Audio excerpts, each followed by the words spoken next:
Hi friends, this is 5 Minutes YouTube channel. Here is Nothing Phone One Smartphone. In this video, you will learn how you can set data limit in your phone Nothing Phone One.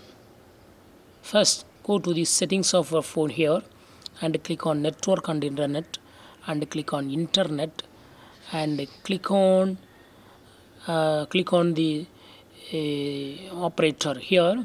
Geo is the operator, and if I turn off Wi-Fi I can only use Geo SIM. So it's connected and 4G is showing here, 4G plus, and this is current connected operator.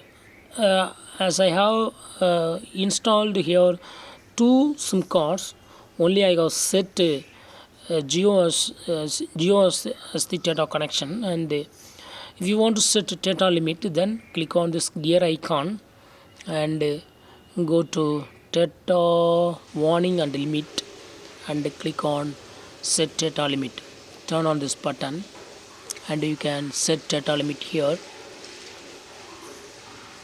5 GB, maximum 5 GB can be allowed. If you type 2, then 2 GB can be allowed, and click on set. Yes, in this way you can easily set data limit here. If you want to limit further, then you can, yes, again you can change. I would like to change only up to 500 MB, means type 500 and here select MB and click on set. Yes, it is set. So in this way you can easily set data limit in your phone Nothing Phone One. That's all friends. Thanks for watching. Bye.